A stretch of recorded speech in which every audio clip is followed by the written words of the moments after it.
नमस्कार।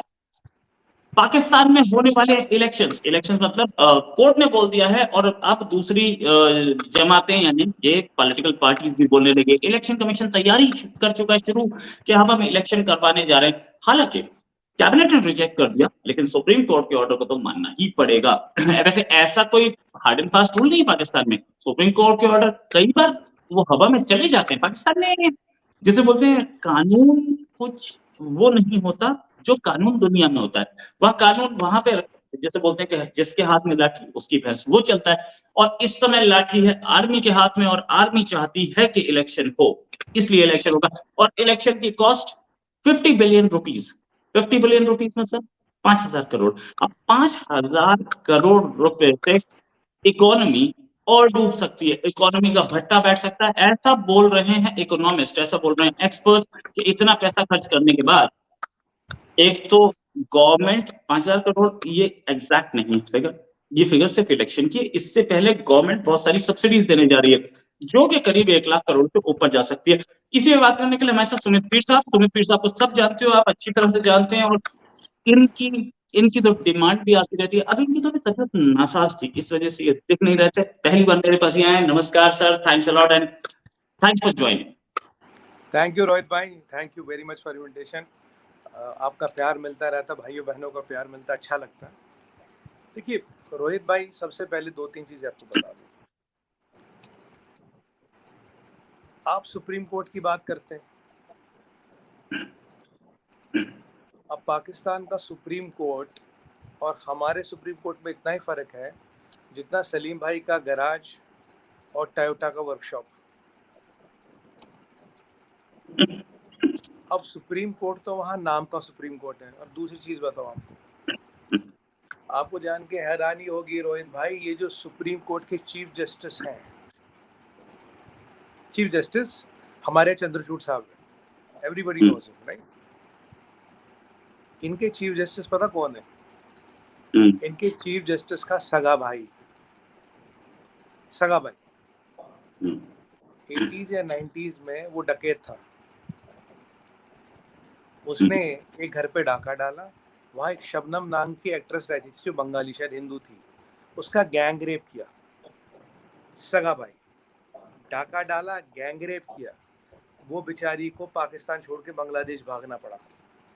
और उसके फादर भी कुछ बहुत बड़े जुडिशल ऑफिसर रहे हैं।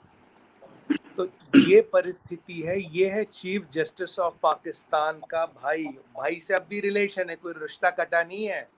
और यही जो गैंग रेपिस्ट भाई है, इसने तहरीक ये क्या पीटीआई भी ज्वाइन की थी। जब इमरान खान को पता लगा इतनी बड़ी लाइबिलिटी, रात को निकाल दिया। अब आप खुद समझिए चाल चरित्र और चित्रण कहाँ है। सगे भाई की बात कर रहा हूँ, डकैत और गैंग रेपिस्ट। और ये भी कहा जाता है कि जो चीफ जस्टिस है ये इमरान खान के बहुत करीब है। ये चाहता था इलेक्शन जल्दी से जल्द हो जाए ताकि इसके इमरान खान की जो हवा है, जो स्टीम बना पड़ा है वो रहे, ऐसा ना हो कि स्टीम निकल जाए। इसलिए पर दिक्कत ये है कि 50 बिलियन रुपये आएंगे कहाँ से? जहां आर्मी का सिपाही ये कह रहा मैं लड़ूंगा कैसे, बंदूक है उसमें गोली नहीं है, तो बोला तू बाले से लड़, फरसे से लड़, कुछ नहीं मिलता तो लाठी से लड़। कह रहा साहब कैसे लड़ूं? कह रहा अब क्या दिक्कत है? कह रहा पेट में रोटी भी तो नहीं है। जहां फौज को खाना नहीं मिल रहा, जहां फौज को दो टाइम का खाना नहीं मिल रहा, वहां की आप क्या उम्मीद करते हैं? एक और आपको चीज बताऊं, ये जो अभी फूड डिस्ट्रीब्यूशन हुआ, इसमें खबरें यहाँ आई कि 20 लोग मर गए। हमें टाइम्स ऑफ इंडिया वगैरह में भी खबर आई थी। मैंने कुछ सोर्सों से वहाँ पता किया और मेरे सोर्सों का जो इन्फॉर्मेशन है, more than 200 people have died. 200 से ज़्यादा लोग मर चुके हैं फ्री का चावल लेने के, आटा लेने के चक्कर में। आटा कहाँ से आता है? रशिया से। लाने वाला कौन है? हिंदू। 1% हिंदू माइनॉरिटी नहीं है। और पता टैक्स कितना देती है? 14% पाकिस्तान में, 14%। सबसे बड़े राइस एक्सपोर्टर्स कौन है? हिंदू। सबसे बड़े ट्रेडर्स कौन है? हिंदू। चावल का सबसे बड़ा एक्सपोर्टर कौन है? हिंदू। और हिंदुओं को ये मार भगा रहे हैं, खदेड़ रहे हैं। तो ये कहने का मतलब ये है कि पाकिस्तान की किसी चीज़ पे कोई भरोसा नहीं है, न जुडिशरी पे, न मिलिट्री पे, न आर्मी पे, न पुलिस पे। आईएसआई के 2 टुकड़े हो गए, मिलिट्री के 2 टुकड़े हो गए, ये तो हमने देख ही लिया। अब आगे पाकिस्तान का क्या होगा ये देखने का विषय है, क्योंकि पैसे तो है नहीं, 50 बिलियन रुपए तो कहीं से नहीं आ सकते।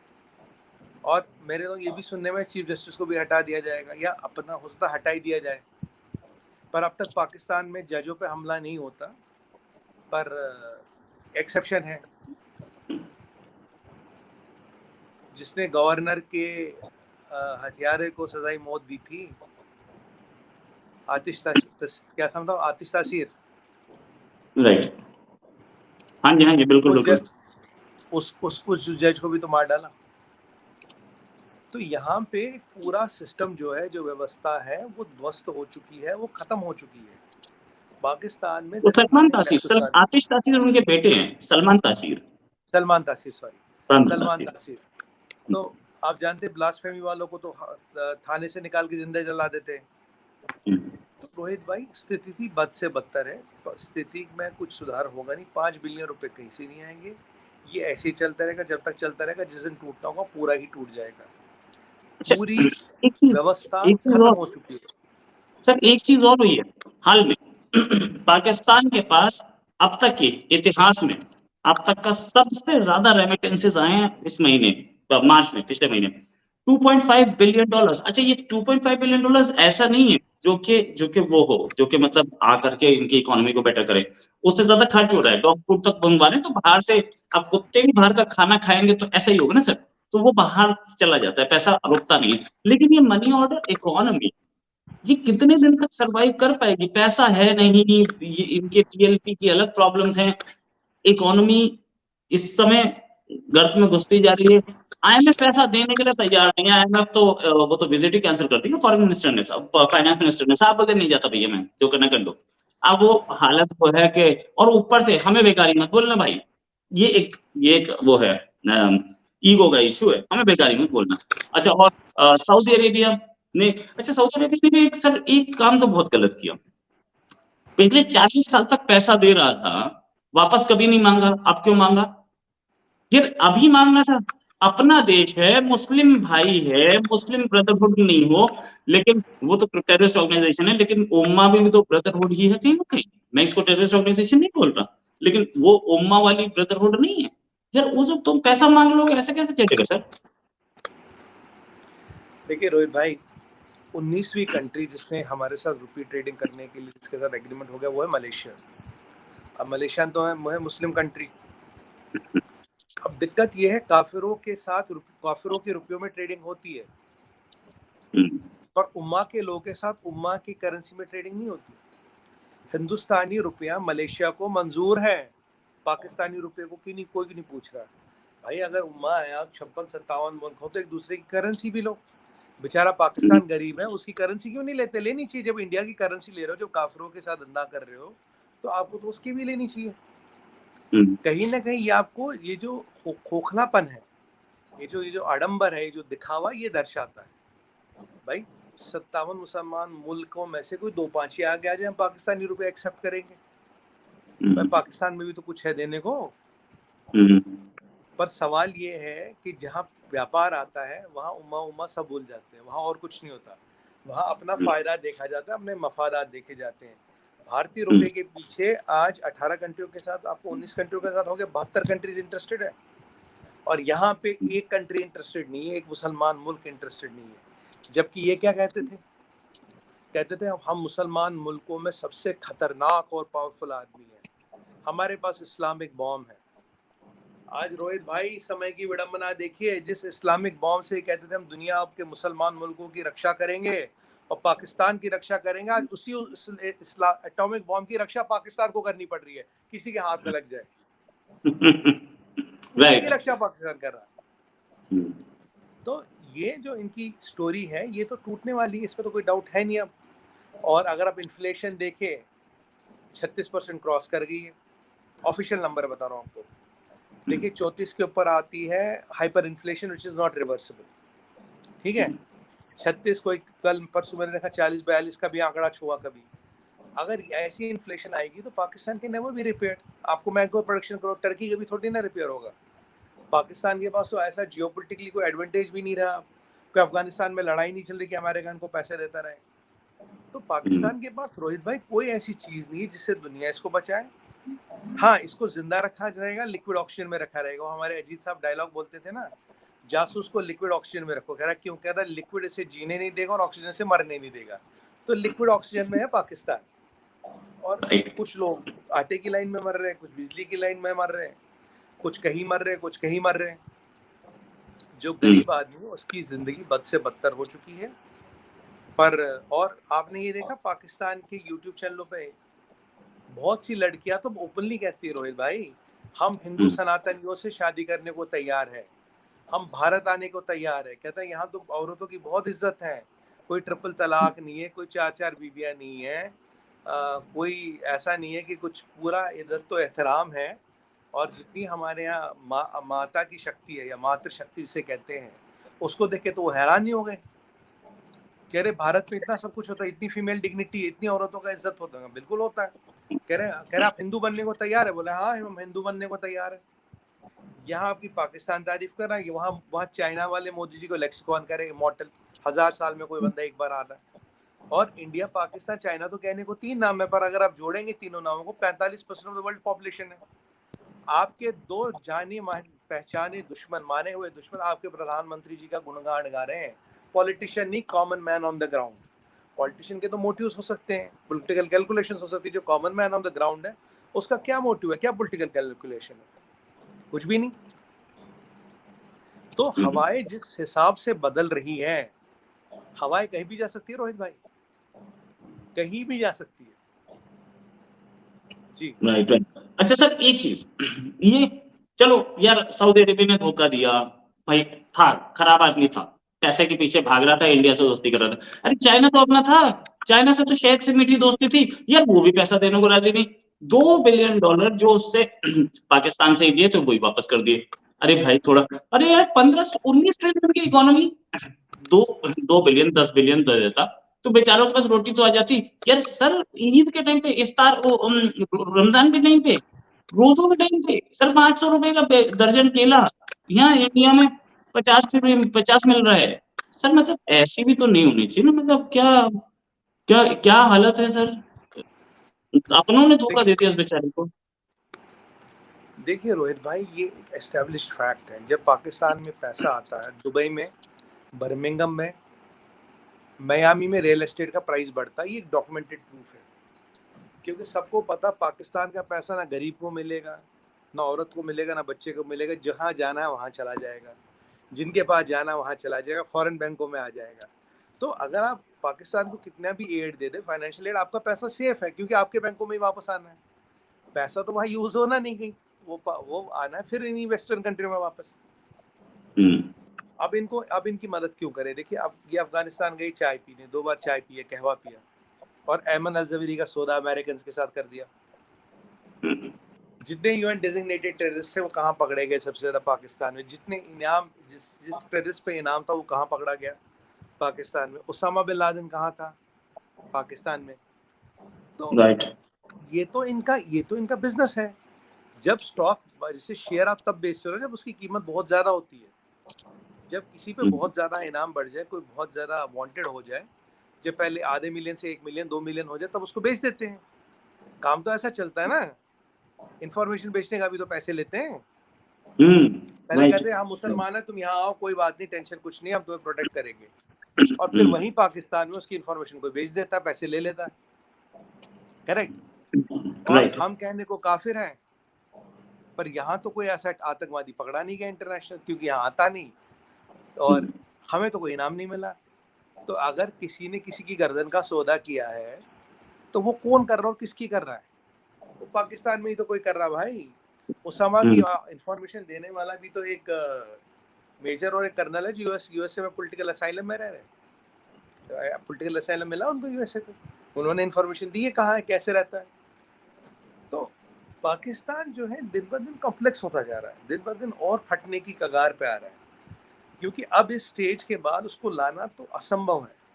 रेडिकलाइजेशन बढ़ गई है, किताबें रेडिकलाइज हो गई है, चीजों में और दिक्कतें आ गई है, खाना नहीं मिलता, पानी नहीं मिलता, 17 घंटे पावर कट है, गैस नहीं है, एलपीजी नहीं। आज एक और नाटक हो गया जी। अब क्या कर दिया पाकिस्तान के 80-90% शहरों में एलपीजी या जो पीएनजी वहां आता है उसमें रिस्ट्रिक्शन है। अब क्या कर दिया रोहित भाई, आपको पता है? शहरी इफ्तियारी से शहरी तक गैस आएगी, बाकी आएगी नहीं। तो मतलब अगर आप हिंदू हो, अगर आप सिख हो और क्रिश्चियन हो, तो आपको भी रोजो वाला स्टाइल पकड़ना पड़ेगा, आपको भी रोजो वाला स्टाइल पकड़ना पड़ेगा। आप सुबह 10 बजे खाना नहीं, अपने घर में भी नहीं खा सकते, गैस ही नहीं करोगे क्या? तो शहरी से रोजे खुलने से शहरी तक का जो विंडो होता है उसी में गैस आती है बस। अस्पतालों में दवाई नहीं है। मुझे एक पाकिस्तानी जर्नलिस्ट कह रहा था, सुमित भाई दवाई भेजना बंद मत करना, मर जाएंगे। मैंने कहा नहीं, दवाई भेजनी बंद नहीं कर रहे आपको। अस्पताल में दवाई नहीं है, पैरास्टामोल भी यहाँ से जाती है। अब मैंने कहा तुम यूरोप से दवाई लो, कहते यार हम भारत की अफोर्ड नहीं कर पाते, यूरोप की कहाँ से कर लेंगे? रोशे और फाइजर की दवाइयाँ थोड़ी ना अफोर्ड कर सकते हैं। तो जो हालत है वो बद से बदतर होती जा रही है। और आपको एक इंटरेस्टिंग फैक्ट बता दूं पाकिस्तान का, रोहित भाई, आप जान के आपको हैरानी होगी, जो पाकिस्तान की आर्मी है that officially controls 12% of the total land of Pakistan. 95.6 million acres land है पाकिस्तान का, जिसमें से 11.3 million acres is allocated to army. 12% जमीन टोटल आर्मी को दे रखी है। और जो आर्मी जमीनें लेता है 5 लाख एकड़ वहाँ, 10 लाख एकड़ वहाँ, वो अलग है। अभी देखिए कराची और हैदराबाद के बीच आर्मी ने 12,000 एकड़ रोड के एक साइड लिए डीएचए बनाना है, 12,000 एकड़ उस साइड लिया, अब दूसरा डीएचए बनेगा, जबकि कराची और हैदराबाद में डीएचए है। आर्मी का पेंशन 36 बिलियन रुपए, सिविलियन पेंशन 6 बिलियन रुपए। आर्मी तो वहाँ डायपरों से लेके कंस्ट्रक्टर भी तो वही है। सबसे प्रीमियम अपार्टमेंट कौन बनाता है? डीएचए या बाहरी, दोनों आर्मी कंट्रोल्ड है। तो आर्मी वहाँ मकान बनाने का काम करती है, जमीन पे कब्जा करने का काम करती है, प्रॉफिट करने का काम करती है। ये आर्मी का वहाँ पे काम है, ठीक है। ब्यूरोक्रेट्स तो आप जानते हैं कि एक ने दुबई में शादी की तो 200 करोड़ कैश आ गया। पाकिस्तान में एक ने शादी की बेटी की तो 2 करोड़ मुंह दिखाई आ गया, सॉरी 2 लाख का शगुन आ गया, 20 लाख की मुंह दिखाई। तो सास ने दामाद को AK-47 दहेज में दी। ये जब पाकिस्तान में होता है, जो आदमी है, जो कॉमन आदमी है, उसकी हालत बद से बदतर हो गई है, बिल्कुल मतलब मरने के कगार पे आ गया। और रोहित भाई एक चीज ना बोले, फर्टिलिटी रेट 3.5 है, which is second highest in the world. और ऐसी मामला चलता रहा, 20 साल में पाकिस्तान की आबादी डबल है। और Pakistan 5th populace country of the world है, न्यूक्लियर पावर है। और मीटिंग में पता कहाँ जाता है? Most under privilege Nations of the world के जब सम्मेलन होता है वहाँ पाकिस्तान बैठा होता है। राइट। अच्छा सर, एक चीज ये और कि पाकिस्तान की जो मनी ऑर्डर इकोनॉमी है, जो पैसा आता है रेमिटेंसेस, उसी पे वो सबकी नजर रहती है। कोई डेवलपमेंट पे नहीं लगाता नजर कि डेवलपमेंट करेंगे, पैसा आएगा, कहीं से हम लोग कुछ करेंगे, कहीं हम लोग सॉफ्टवेयर बनाए, कुछ बनाए। पिछली गवर्नमेंट रेमिटेंसेस पे गेम खेल रही थी, ये भी रेमिटेंसेस पे। तो ये मनी ऑर्डर इकोनॉमी सुधरने के लिए कोई तरीका या कुछ, या फिर मतलब ईदी लेते रहेंगे जिंदगी भर? रोहित भाई अभी सिचुएशन और भी कॉम्प्लेक्स है, क्योंकि मेरे हिसाब से पाकिस्तान इज ऑलरेडी डिफॉल्टेड, ठीक है। अब पाकिस्तान के लोग भी कह रहे हैं हमने डिफॉल्ट कर लिया। अब एक बात समझिए, जब मैंने, मान लीजिए मैं पाकिस्तानी, मैंने अपना पैसा भेजा बैंक में, भाई वो पाकिस्तान के गवर्नमेंट के बाप का पैसा है, मैंने अपने बैंक में भेजा, तो तुमने अगर वो पैसा निकाल के यूज कर लिया, फिर तो बैंकिंग सिस्टम भी फेल हो गया पाकिस्तान का। मेरा पैसा कहाँ रहना चाहिए? मेरे अकाउंट में। वो अकाउंट में है पैसा, लिक्विडिटी है 20-22% की, बैंक की लिक्विडिटी तो 2% नहीं, वहाँ पे कैश रेशियो क्या है, वहाँ पे कुछ भी नहीं है। अब इनफैक्ट क्या होगा, अब ये पैसा हवाला के थ्रू आएगा, डायरेक्ट इनडायरेक्ट सोर्सों से आएगा। क्योंकि बैंक में आप जाओ, $100 मांगने बोलते हैं हफ्ते भर आओ, $1000 मांगने जाओ बोलते हैं 1 महीने बाद आओ। तो ये जो पैसा आ रहा है, जिस दिन ये पाकिस्तान बेस्ड, जो पाकिस्तान के लोग बाहर है, उनको समझ आएगा ये पैसा भी तो तुम्हारा अनसेफ है भाई। Your government is not suppose to touch this money. But government ये इसी पैसे को निकाल के खर्चे चला रही है। और पाकिस्तान के former prime minister Imran Khan बोल रहे हैं कि भैया हमारे पास जो वो है, हमें हमें रशिया से सस्ता तेल नहीं मिल रहा, सस्ता तेल इंडिया ले गया, हम लॉस में चले गए। अरे ये भी देखो ना, आपका कर्म क्या है, 230 कंटेनर डिफेंस आइटम्स भेजे यूक्रेन को। अब आप रशिया के खिलाफ, रशिया के दुश्मन को डिफेंस आइटम्स भेजोगे तो वापस सस्ता तेल देगा क्या? उसके बाद भी शरीफ आदमी ने बोले ले लो। कर्म ऐसे। तो एक क्लियर पॉलिसी तो हो, पढ़े लिखे लोग तो हो। ये सारे के सारे मदरसा छाप बैठा दिया एक्सटर्नल अफेयर्स मिनिस्ट्री में। आपके सवाल में ही जवाब है। देखिए सारे मदरसा पीएचडी है ये। अब पहली बात मैं इनको बताऊं, भाई तुम्हें तेल चाहिए रशिया से, देखो अगर हम पूरा रशिया से तेल ले लें और जो हम इंपोर्ट करते हैं, विल सेव अराउंड $54 बिलियन से ईयर, ठीक है। अब इनको रशिया से तेल चाहिए। रोहित भाई एक चीज तो बताओ, रशिया तो पैसे मांगेगा ना, पाकिस्तानी रुपया तो रशिया लेगा नहीं। डॉलर मांगेगा, डॉलर कहाँ है? डॉलर तो नहीं है। रशिया सऊदी अरब की तरह उधार पे थोड़ी ना तेल देगा।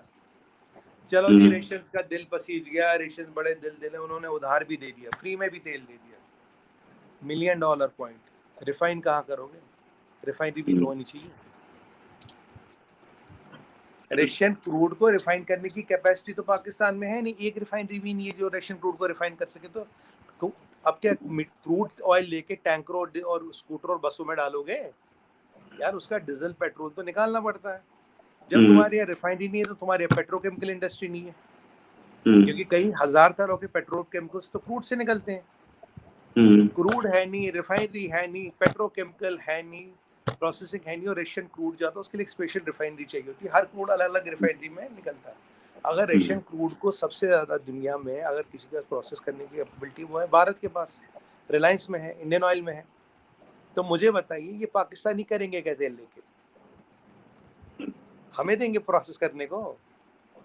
हमें देंगे साफ करने को? हम लेने भी तो चाहिए, हमारे पास अपना कम है क्या? ये जो रशियन ऑयल का ढकोसला है, ये इमरान खान है just using it to make himself look good. उसको भी पता है। मैंने कई बार पाकिस्तानी चैनलों पे पूछा है, मैं कहा भाई ये बताओ तुम्हारे रिफाइनरी कहाँ जाए रशियन तेल रिफाइन होगा? है ही नहीं कोई रिफाइनरी। इंडिया ने तो 10 साल पहले 9 साल पहले मोदी जी की टेन्योर में तैयारी कर ली थी ना। ऐसे थोड़ी ना कि रोहित भाई की कल तेल बंद हो गया कल आ गया। पाकिस्तान में पेट्रोकेमिकल कंपनियां नहीं है, एक भी पेट्रोकेमिकल नहीं है, ऑयल नहीं है, कुछ नहीं है। तो ये इमरान खान कौन से हवा में तीर मार रहा है?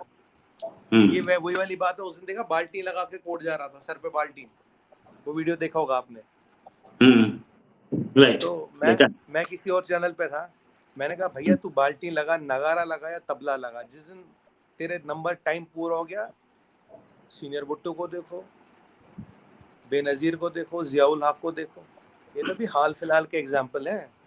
और इनका हिट रेट तो 100% होता है पाकिस्तान में। तो मैं अब बाल्टी लगाओ या तबला लगाओ, जिस दिन टाइम आएगा उस दिन कुछ भी हो जाएगा। सर आज मैंने एक शॉर्ट भी बनाया था इसी पे, एक जो पॉइंट मैं बोलने वाला हूँ। क्वेटा में एक हमला हुआ जिसमें पाकिस्तानी लोग मारे गए। इससे पहले एक हमला और हुआ एनडब्ल्यूएफपी में, यानी कि खैबर पख्तूनख्वा में 2 पाकिस्तानी सैनिक मारे गए। कोई भी मारा जाए बहुत दुख की खबर है, गलत है, नहीं होना चाहिए। ईद के टाइम पे, ईद से पहले रमजान के टाइम पे एक मुस्लिम कंट्री पे हमला हो रहा, कर कौन रहा है? जो कि मुसलमान। उनको ट्रेनिंग किसने दी? किसी मुसलमान कंट्री ने। इन्होंने सिखाया कि इस्लाम के नाम पे ये काम करो। तो रमजान के टाइम पे मुसलमान मुसलमान को ही मार रहा है, ये भी सिखाया किसने? इन्होंने। कम से कम इंडियन आर्मी रमजान के टाइम पे ऑपरेशंस नहीं करती। ये पाकिस्तान किस तरीके का मुस्लिम है और किस तरीके का इस्लामिक कंट्री है जो कि हमारे मुसलमानों को समझाता है कि मैं मुस्लिम हूँ। देखिए रोहित भाई, पाकिस्तान के ब्लूप्रिंट में ही दिक्कत है। अगर आप कहते हो हम इस्लामिक कंट्री, इस्लाम में तो डेमोक्रेसी का स्कोप ही नहीं है। अगर डेमोक्रेसी नहीं है तो इलेक्शन नहीं है, इलेक्शन नहीं है तो women can not have the right to vote. How can women and men have single vote as per Islam? Women का तो आधा वोट माना जाता है। तो ये जो फंडामेंटल फ्लॉज हैं भाई वुमेन का वोट आधा, डेमोक्रेसी नहीं है, व्हाट यू कॉल इलेक्शन नहीं है, तो आप तो अपने सोर्स कोड से ही लड़ रहे हो ना, you are fighting your own source code. अब ये मीना रबानी खार है, ये फॉरेन मिनिस्टर है, कैसे हो सकती महिला foreign minister? Benazir prime minister थी, कैसे हो सकती है प्राइम मिनिस्टर? तो ये जो इस्लाम वाला सिस्टम इन्होंने चलाया है, ये सस्टेनेबल तो है नहीं। आप समझ रहे हैं ना, दिस इज नॉट सस्टेनेबल। किस बेसिस पे चलाएंगे आप? और यहाँ पे आपने मारने मराने की बात करी। आईसिस ने किसको मारा सबसे ज्यादा दुनिया में? मुसलमान को। तालिबान ने सबसे ज्यादा किसको मारा? मुसलमान को। तहरीक तालिबान किसको मार रहा है? मुसलमान को। पाकिस्तान में अहमदियों की मस्जिद पे चढ़ के मस्जिद कौन तोड़ रहा है? पाकिस्तानी मुसलमान। करेक्ट। शियाओं को कौन मार रहा है? शिया को कौन मार रहा है? हजारों को कौन मार रहा है? पश्तून औरतें जो गांव में जाती थी पढ़ाने, उनको किसने मारा? और बंगालियों को किसने मारा? हाँ, बंगालियों को किसने मारा 71 में? हाँ। तो ये जो मानसिकता है वहां पे पंजाबी डोमिनेंस की, पंजाबी सुन्नी डोमिनेंस की। आप देखिए आर्मी चीफ का ये प्रोफाइल खंगाल रहे थे कि इसकी रिश्तेदारी में कोई ईरान तो नहीं गया, ये कहीं शिया तो नहीं है। अगर कोई रिश्तेदारी में, जबकि सुन्नी भी ईरान जा सकते हैं, अगर ये शिया हो, अगर ये ईरान गया तो इसका पत्ता साफ। तो यमन में कौन किसको मार रहा है? सीरिया में कौन किसको मार रहा है? अल्जीरिया, मोरक्को, मोरतानिया, नाम ले, नाइजीरिया। क्या ये विडंबना नहीं है रोहित भाई? 98 से 99% मुसलमान है पाकिस्तान में। अब मुसलमान अगर 99% में भी सेफ नहीं है तो कहाँ सेफ है? सही बात, सही जगह बात। आपने अलग ले ली, जगह आपने अलग ले ली, आपको दी, रहो ऐश करो। मोदी जी ने तो वैसे ही बोला यार प्रतिस्पर्धा करनी है तो स्टार्टअप पे करो, एजुकेशन पे करो, डेवलपमेंट करो, प्रोग्रेस पे करो, इंजीनियरिंग कॉलेजेस पे करो, मेडिकल पे करो। अब ये तो इनके पास तो प्रतिभा है नहीं। अब ये जो वहाँ पाकिस्तान की जमीन है, इसमें विडंबना है। 99% पॉपुलेशन होने के बाद, अलग जमीन मिलने के बाद भी मुसलमान सेफ नहीं है। यहाँ के गए हुए मुसलमान को क्या कहते हैं बेचारे को? तू तो महाजिर है। वो 75 साल बाद भी महाजिर है। फ्रस्ट्रेशन देखिए, डॉक्टर राठी को मार डाला ड्राइवर ने। एक और डॉक्टर था हमारा आई स्पेशलिस्ट हिंदू, उसको मार डाला। एक हमारा सरदार भाई था दयाल सिंह, वो तो इनका ही सामान बेच रहा था, रमजान में डिस्काउंट बेच रहा था। यहाँ गोली मारी, उसका दिमाग उसके आटे में गया, आटे के बोरे में, उसका खून उसी के आटे में मिला दिया। और बाय द वे ये खालिस्तानी जितने भी ये सो कॉल्ड, ये सब छुपते। पीछे हमारी एक सरदार बहन को कॉलेज से निकाला और उसकी बाहर शादी कर ली जबरदस्ती मुसलमान से, तब भी सब शांत थे। और क्रिश्चियनों विश्चनों की तो बात ही नहीं है। तो ये जो रेडिकलाइज सोसाइटी हो गई है, ये हद पार कर चुकी है। इसको सुधारना। इन खालिस्तानियों को दिखता नहीं, ये जो पाकिस्तान के बाहर, पाकिस्तान के अंदर भी गोपाल चावला बैठा, पाकिस्तान के बाहर भी, इनको किसी को नहीं दिखता कि क्या हो रहा है। मैं कह रहा हूँ ये पम्मा पन्नू अमृतपाल कहाँ ये लोग? किसी को नहीं दिख रहा है। जो यूएस में कनाडा में इधर उधर जुलूस निकाल रहे थे, नहीं दिख रहा। मैंने आपको पहले दिन ही बोला रोहित भाई, मैंने कहा इनके सो कॉल्ड खालिस्तान के नक्शे में आधा हिंदुस्तान है, पर ननकाना साहब नहीं है, करतारपुर साहब नहीं है, और लाहौर नहीं है। तो आप समझिए ना, रक्षा GH को रावलपिंडी में बना के पकड़ा गया है। तो सवाल ये है कि पाकिस्तान की जो परिस्थिति है, that is getting from bad to worse, uncontrollable हो रही है। क्यों? यहाँ सोसाइटी रेडिकलाइज हो रही है। आपका पॉलिटिशियन रेडिकलाइज हो सोसाइटी में, you can control that. Politician बदल दोगे, कोई नया सत्ता में आ जाएगा, पर जब सोसाइटी रेडिकलाइज होगी तब क्या करोगे? सोसाइटी रेडिकलाइज होगी तब क्या करो? और मुझे बताइए, भारत में पाकिस्तान से ज्यादा मुसलमान रहते हैं, करेक्ट?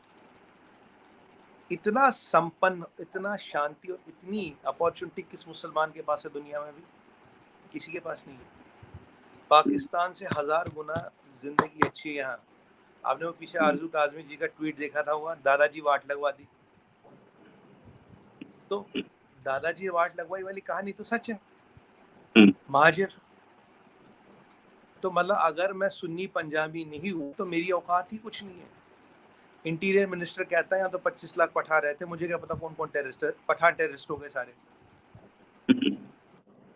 तो ये जो इस्लामिक वर्ल्ड में टर्मोइल है, मैं कई बार ये मुद्दा नेशनल टीवी पे भी उठा चुका हूँ, is the current form of Islam compatible with the modern world, modern day world? I think it is not. यार 98-99% होके भी तुम इनसिक्योर हो।